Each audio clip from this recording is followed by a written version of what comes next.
心に持っている遥かな虫の過去から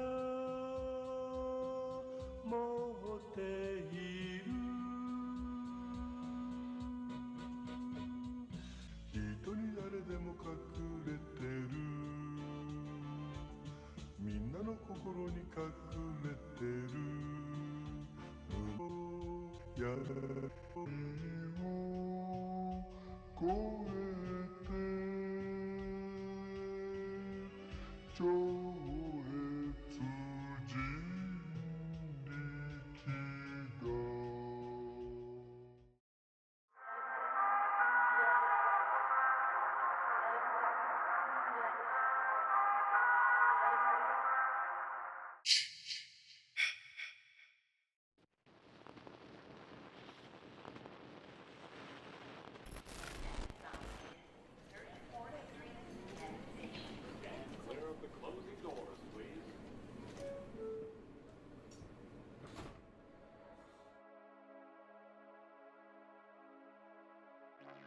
Tokyo, the 20th of March, 1995, morning rush hour. Millions of commuters step into the underground, the usual chaos of packed trains and hurried footsteps filling the air. It's just another morning. But then, among the crowds, 5 bags sit abandoned inside a liquid nerve agent left behind by a member of the doomsday cult. The packages leak. A sharp, stinging smell spreads through the train cars. The people rub their eyes, cough, struggle to breathe. It's pure chaos. The poison works fast, victims collapse, choking, vomiting, some are blinded, some are paralyzed. 13 people lose their lives that day, and at least 5,800 more are injured. The weapon used was sarin, a nerve agent originally developed by the Nazis. This was Japan's worst domestic terror attack. The people behind it were Aum Shinrikyo, but more specifically, Shoko Asahara.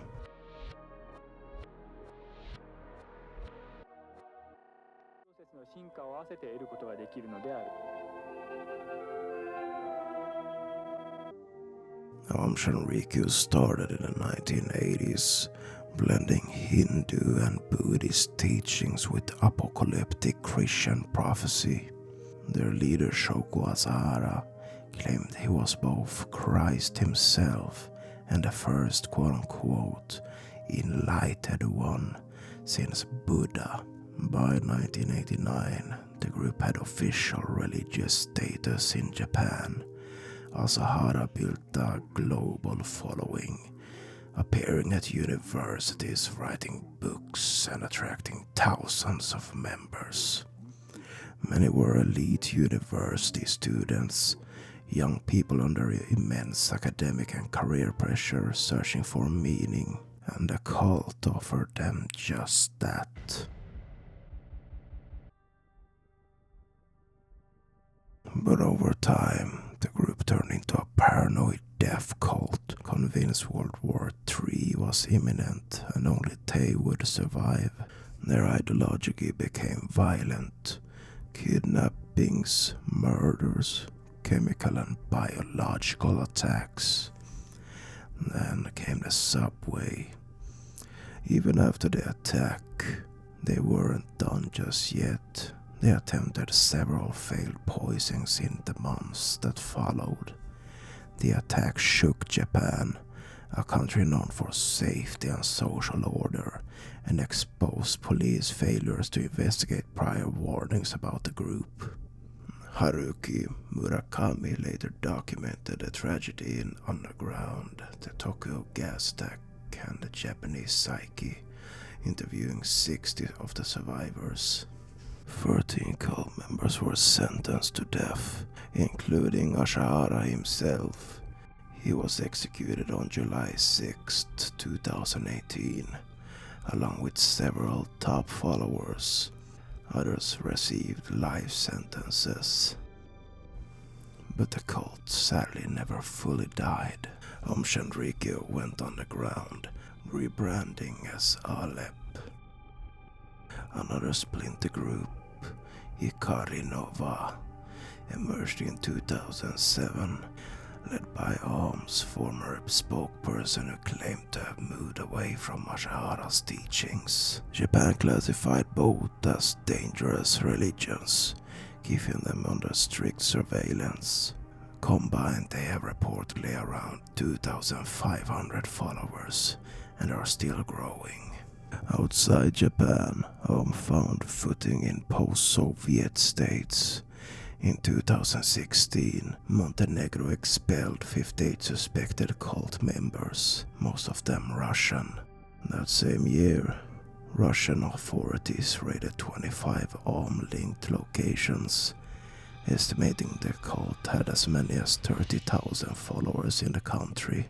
In Japan, a few human rights activists would argue that not all Aum members were aware of the subway attack, but even those uninvolved carry a heavy stigma, forever tied to one of Japan's darkest days. The cult may have changed names, but its shadow lingers. But who is the man responsible for all of this tragedy?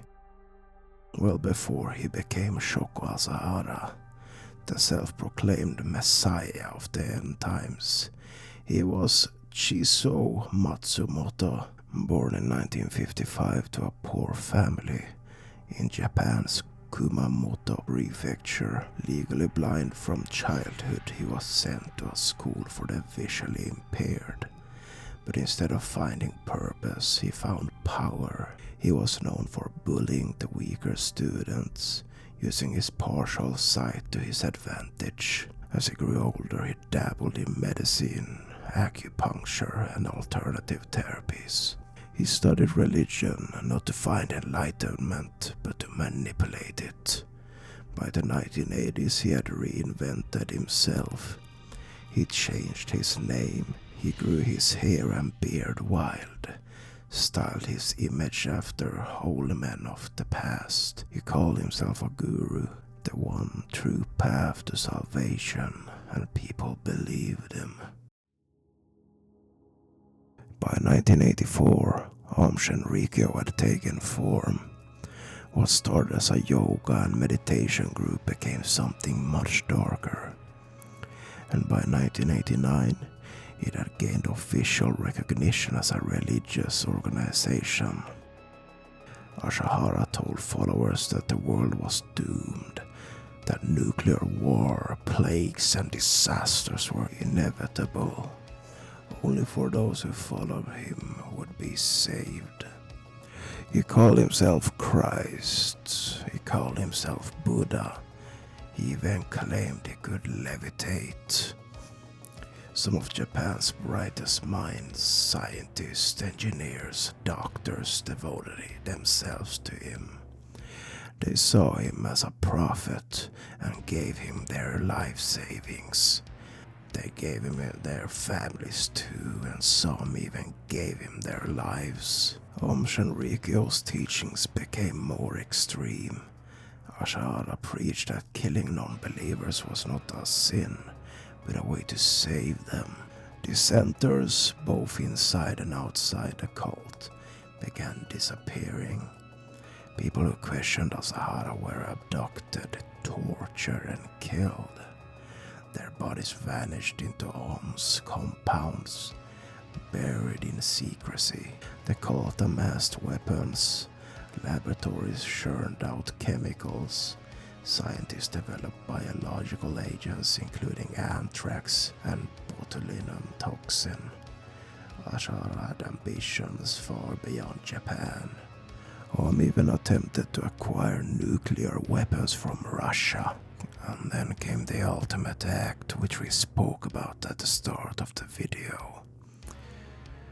1995, the Tokyo subway attack, sarin gas, and many innocent lives stolen.